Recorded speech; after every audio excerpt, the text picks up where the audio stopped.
there was a war between Satan and God.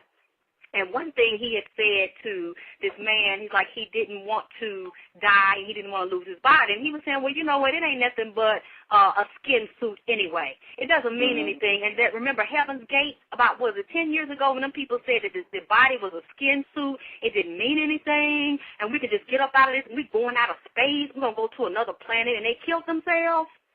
Well, what I am here to tell you is that that's a goddamn motherfucking lie. You are not just a skin suit that lives here, grows old, and dies. Every organ in your body, every gland in your body, that's why if you can, I hope if you all have children, because my mother, I think my grandmother, which they didn't know these things that I know, and they probably wouldn't listen if I tried to tell them as a child.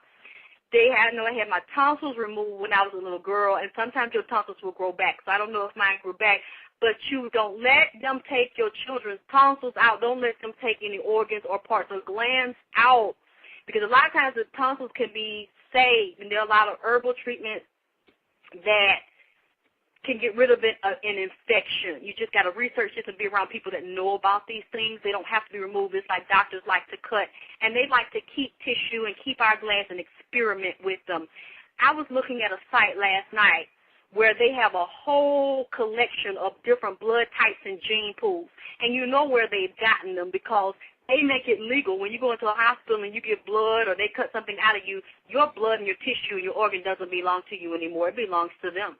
And they can take it and experiment and clone it and do whatever they want to do and mix human cells with animal cells. We already have GMO food, genetically modified food. We don't know what we're eating. And even with the meat, the beef, the steak, they now have cloned beef, and there's no requirement in the U.S. for them to tell you when you buy steak or when you buy meat if it has been a cloned product and not a natural cow or natural pig. So when it gets back to belief systems, like I said earlier, when you believe you're just a skin suit and you don't know that you're in vagina power and that you're divine, your body's going to respond in a normal way and not an extraordinary way. So much knowledge you can get from tuning into your chakras and auric fields and meditating and tuning into your body systems and listening to your intuition and going within, you won't get the messages. Your higher self, your guardian angels, your ancestors will not be able to reach through. It's not that they're not speaking.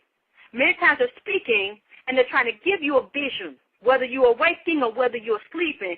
Well, especially if you keep having a certain vision more than 3 times, you keep getting a certain feeling when you're around somebody and you can't describe what that feeling is and you have no evidence of it, but you know you keep getting this feeling, but you ignore it because you're taught not to trust yourself and that you're silly, you're immature, and you always talk about folks, you always got something negative to say. Okay, you're going to miss it and end up getting fucked up in some kind of way because you have been taught that there's nothing extraordinary and divine about you. You just got organs, you're just a regular person, you just grow old and you die and you go to ashes, dust to dust, okay, put in the ground, y'all let's go and eat some barbecue and shit and cry a little bit and go on. What I'm trying to say to you is that you are so powerful, you are so full of magic, you are gods and goddesses, and you don't even know it, and that is the whole plan, to keep your ass not knowing. It is incredible. It is absolutely fascinating. When I was like writing this stuff out to give to you and to put into my books and put into the DVDs, there is like a detailed explanation that I'm going to give you for your organs, even for your gums and your teeth. Do you realize that your gums hold, wow, if you had any dysfunctional relationships with some man that screwed you, I'm talking about physically penetrated you and then might have screwed you over in some other way, if you did not release that, do you know it's still harbored in your gum tissue?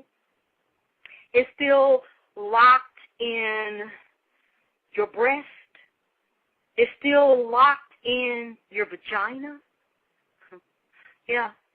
We're walking around here, we're an accumulation of all the negative shit that has happened to us, and we don't even know that we hold shit like that. But it's just like a light switch into a plug. A penis is like the cord, and your vagina is like the plug in the wall, like the socket. So, and the penis has electricity in it, and the vagina has electricity in it and codes and chakras in it. So when a man puts his penis in your vagina, I don't care if it's his tongue or his finger, but when he really puts that penis in there, because the penis is supposed to balance the vibration of a woman's vagina. Even his sperm is supposed to balance hers. And sometimes sperm gets into a woman's vagina and goes to her womb, and it doesn't balance her. It could be too acidic. It can actually upset her and create conflict in her vagina and conflict in the relationship. But a woman's vagina is designed to hold shit. Because through electromagnetic fields, when sperm goes into a woman's vagina, it knows to travel to the back of her vagina up to her cervix and then travel through the hole in the cervix to go into her uterus and then impregnate an egg that's in there. It just subconsciously and intuitively knows to do that. So the same way we hold sperm, and then if it doesn't get fertilized, it comes back down, comes out.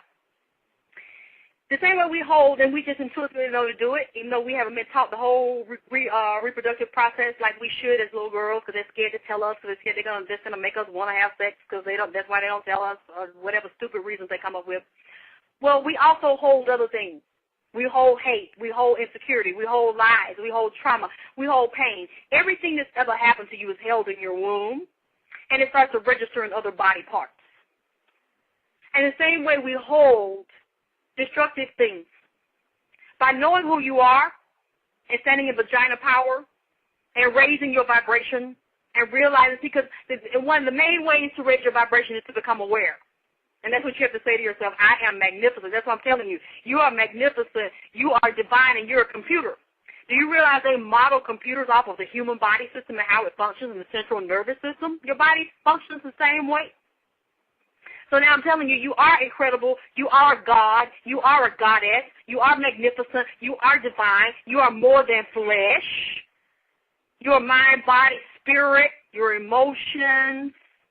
You have all of this God consciousness and all these levels of existence moving through you, but we're not manifesting like gods and goddesses because we don't know that we have those tools and we're not aware of it and we haven't been using them. They've been lying dormant within us. So you know what? When you don't use it, you don't lose it. Can't say that. It just becomes weaker and it doesn't grow. Anything you give attention grows. Just like if you keep giving, oh, look at my big fat stomach. Oh, look at my hair. You keep focusing on it every day, it's going to get bigger. You stop focusing on it, and then it becomes nothing. It becomes diminished. So your energy field makes it bigger because you said this is what it is. Your subconscious doesn't know the difference. So it makes it that because it's what you said. So if you keep saying you're powerless, you're not this and that, okay, your subconscious creates circumstances for you to make you powerless and weak, and everything doesn't go your way because you said that's what you told me to do. So this is what I'm trying to get you to see. What you tell your mind to do, and you might not even know you're telling your mind to do it.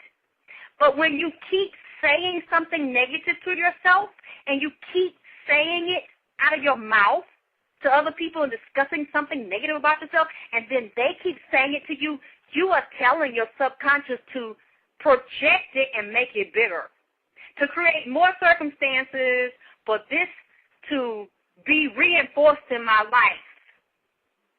And that's what we have to stop. That's what I said about touching your body and loving yourself, and stop saying what you've been saying and thinking what you've been thinking, and stop letting other people impose that shit on you and start to listen, because you can create your reality, and it doesn't take a whole lifetime. Men and women go out and sell pussy and strip, or go trick a man out of money because they feel powerless to change their circumstances, and they call the pussy a pocketbook. So I can go out tonight and I can sell some pussy and suck some dick and come home with $5,000 because that's what they told themselves that they could do. But what I'm telling you is, and it is a form of vagina power, but it's a lower level of vagina power. When you realize that you are a goddess and that you can create all things with your mind, and integrating the mind, body, and spirit, and you focus your energy towards the manifestation of that goal,